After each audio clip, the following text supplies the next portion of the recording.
halkan waa dugsiga Cabdi Xuseen Mataan waana dugsi sare oo ka mid ah dugsiyada dawliga ah ee magaalada Cerigabo iyadoo la aasaasay sanadkii 2014 bishii 9aad waxaana uu ka kooban yahay fasalada koowaad labaad saddexaad iyo afraad ee dugsiga sare haddaba maamulaha dugsiga sare ee Cabdi Xuseen Mataan macallin sare Cabdiqani Caydiid Nuur ayaa ka warbixinaya iskuulka iyo waxbarashadiisa iyo tirada ardayda xilligan ku jirta وريس سعيد مصطفى راح سعيد القرباوي يو تي في قصة عالمية جي تي ان اد باندي سراني بوغشا ساق نوغو تسماتين اد بدو مهسنتي دام قود اهان وربحين كاسي يو اسكولكا يو تاريخ تيسا او كوبان waxay oranaysaa dugsiga waxa la furay horta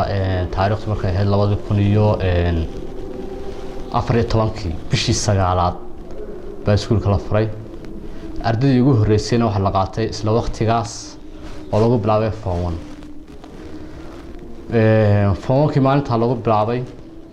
وسكول كسكول حسبها مجال ذاك يرد دروسنا ما توحي مريان فون فور ويان وكلاس كوسري فون فور كأي نقدين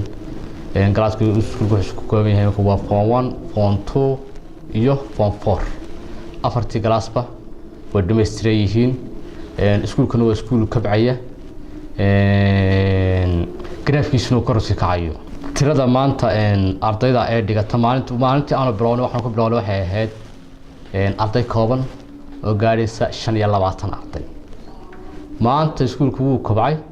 ترى دي سنو أد بوفي عن تاي وقاري يا ترى قاري سلا يلا بقول يا ديرات أيو مريا جلاسكي ugu sareeyay waxa ka kooban yahay afar galaas ayaa dhismaha noo dhisan waa afar galaas imka afar toilet iyo laba xafiis baan leenahay dhismaha kooban iskuulku waa iskuul dawli ah oo wasaaradda waxbarashada qaranka hoos yimaada tirada macallimiinta dugsiga wax ka dhigta وحويا وسجال معلن يوم معمولها وانجا أيا شو بسكولك maamulaha dugsiga Cabdi Xuseen Mataan Cabdiqani Caydiid Nuur waxa uu sidoo kale ka hadlay baahiyaadka ay qabaan xilligani ee dugsiga oo ay ka tahay buu yiri inay helaan dhisme ku filan ardayda iyo geed u baahan yahay iskuulku iyo waliba gaari bas ah oo ay si weyn ugu aradan yihiin xilligani okay iskuulku baahiyaad fara badan ayuu leeyahay oo maadaama iskuulku iskuul cusub yahay baahiyihiisu fara badan tahay wuxuu leeyahay u baahan yahay laabka ay ardaydu wax ku baran lahaayeen wuxuu baahan yahay laboratory-gi wuxuu baahan yahay iskuulku sida arkaysaan galaasyo kooban yihiin sida ku soo sheegay hore waa afar galaas wuxuu baahan yahay galaasyo in loo kordhiyo oo cid kasta oo ka qayb qaadan karta ha noqoto dadka deegaanka iyo dawladaba oo u furan tahay cidii ka qayb qaadanaysa dhismayaashiisa sidoo kale iskuulku ma laha gate waxa kaliya ardayga lagu xukumi karo ee lagu control karo waxa weeyaan maxay waa gate-kaas baahi weyn baan isagoo qabnaa xukuumadda iyo shacabka oo iyadana waan u dirsanaynaa iskuulku maadaama uu ka fog yahay magaalada uu ka fog yahay marka wuxuu u baahan yahay distance-ga inta la eegay ardaydu ay soo jarayso waxay ardaydu soo raacaan oo haddii bas iyo gaadiid kale oo ardaydu ay soo raacaan iyo macallimiintuba iyadana waa baahi kale oo jirta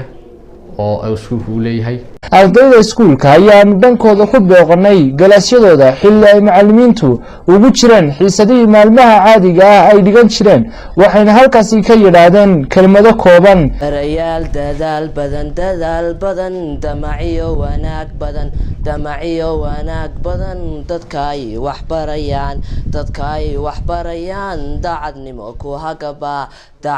ku hagaba dugsigeenu leeyahay dadka waxay dhaafshay